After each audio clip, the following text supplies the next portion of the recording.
my friend Van Pelt, and he had this to say last night on his show.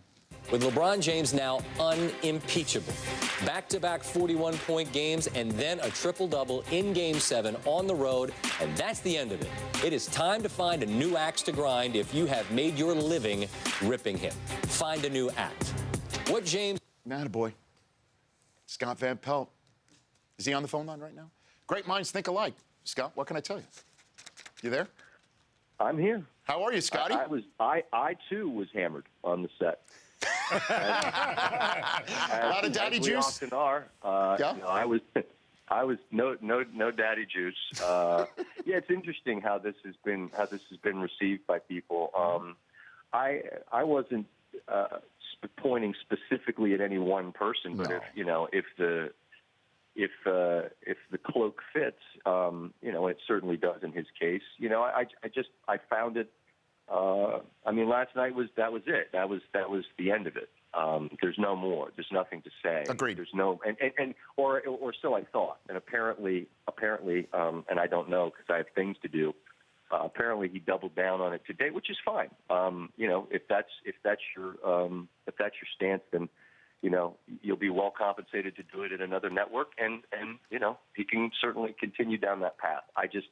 I would think that you'd be armed with that evidence that perhaps you'd choose a different tack, but I'm in charge of me, and that's it. Yeah, but it's the thing that just upsets me is that you and I are in this business, and opinions do matter.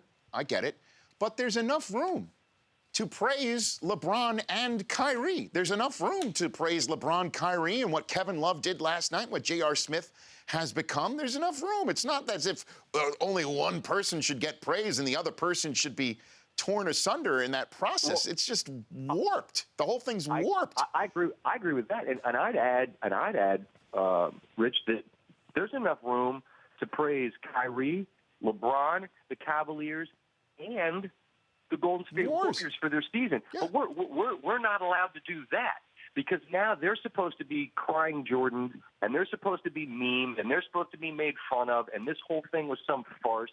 And it's the climate is so nauseating, and it's just I can't take it. And I guess that's why I said what I said last night about this, because I tire of this. It's low-hanging fruit, and it's dumb talk, all of it. If you're making fun of Golden State today on your Twitter account or wherever it is, on talk radio or whatever show if you're going to clown them today, then figure it out, man. They were a great team, and it was a coin flip game, and whoever won was going to get the parade, and whoever lost, I said this last night, whoever lost gets the crying Jordan face. Like, that's where we are. And Rihanna's going to make fun of Steph Curry. Like, what are you doing? What is this about, man? This climate of just whoever loses. It's not just that they lose and they lost in 7 games and they took every bit that Cleveland had to beat them, but now it means Golden State sucks. Like, God, I hate this, the way that people operate. And so all you can do is try to be intelligent, try to be authentic, and say what you think, and let everybody else spin themselves into the circle into the ground, and I can't be bothered, man. I just can't. Scott Van Pelt joining me here on the show here, and last night on your show you had LeBron, and we played it in the first hour about how he's the perfect vessel for the area, and they knew it too. That was why they were excited to get him in the first place, and why they were so brokenhearted to lose him and then watch him win elsewhere. He just knows this area and what he stands for based on the fan base's half-century of despair on the sports front. And I don't know if there's an equivalent. Is there really an equivalent of the Welcome Back Kotter version of, in a way, of the sports story we're seeing play out right now?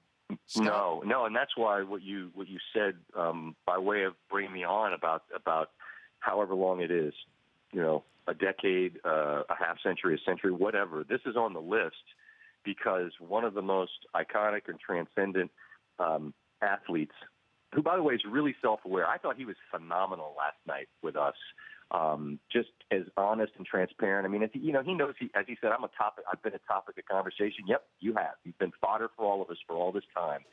But for him to leave as he did, to return with a willingness to take on what it is he intended to do and then do it in the manner he did, which had never been done before, and to do it by beating a team that had not erased, but supplanted by a game, an iconic Chicago Bulls team, like added up the totality of it, who he is, Cleveland, a weight of more than 50-plus years, long answer to a short question, no. There's nothing like this. This is it. This is all there is like this. And he said he was going to do it, and then he did it.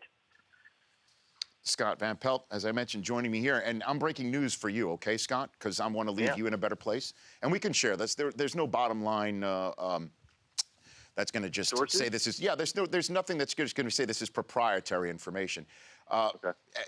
Chris Brockman, has the USGA ruled whether Kyrie had his foot on the line for last night's game-winning three? 2 to 3 more days. It's going to be at least 2 to 3 more days till we find out, Scott, from the USGA. What in the hell was that yesterday? What was that? It was such a bad look. It was such a bad look.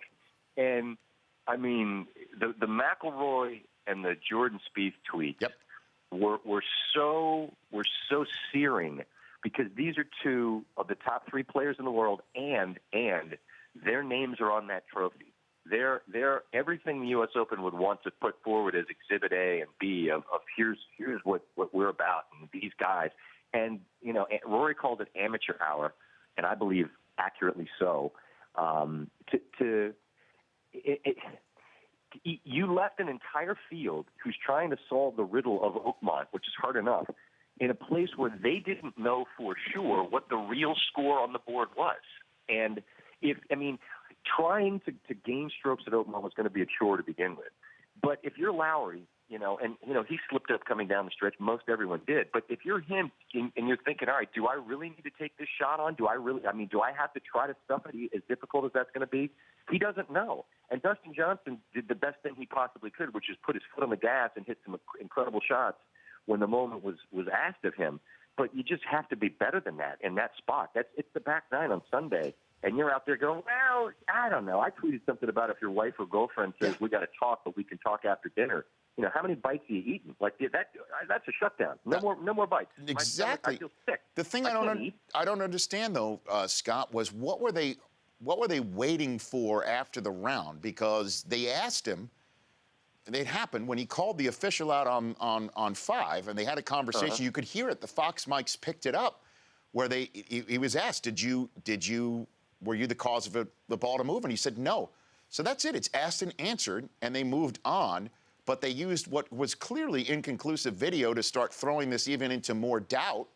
What were they hoping to get from him? Wait till he comes back to say, do you really want to change your answer? I mean, what are they? What was that about? I haven't a clue. And I thought Fox did a good job of putting the USGA in a position to explain themselves so that the viewer, as best they could understand a situation that really didn't have an answer.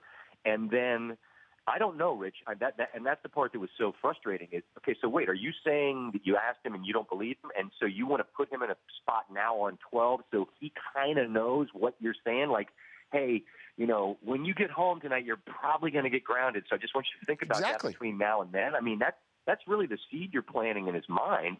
And, it's just a clown show, man. And it was, again, thankfully for all parties involved, I should say, Dustin played well and everyone else backed up a bit, which allowed them to say, hey, by the way, we're going to take that stroke off. Because they did. And obviously, had it been a one-shot lead, the question then becomes, what would they have done? And they can tell you what they would have done, but now there's no consequence to the decision. So it was just really, really poorly handled, and everyone's paying attention, and everyone's just looking around going, what in the hell are you doing? And they don't ever have an answer that it feels like it makes sense. So what is the answer? I mean, what do they do from now on? Do they rewrite the rules that basically says what? I don't even know how you think. Maybe don't triple cut greens and have them triple roll and have them rolling at 15. Hit the ball roll backwards. If he had his putter near the ball and the ball rolled backwards, I got a great text from a caddy who said, by the way, we're playing on a plant. We're playing on a plant that is growing, and the greens are imperfect, and the ball will roll from time to time. People were just irate yesterday. Here's what they do.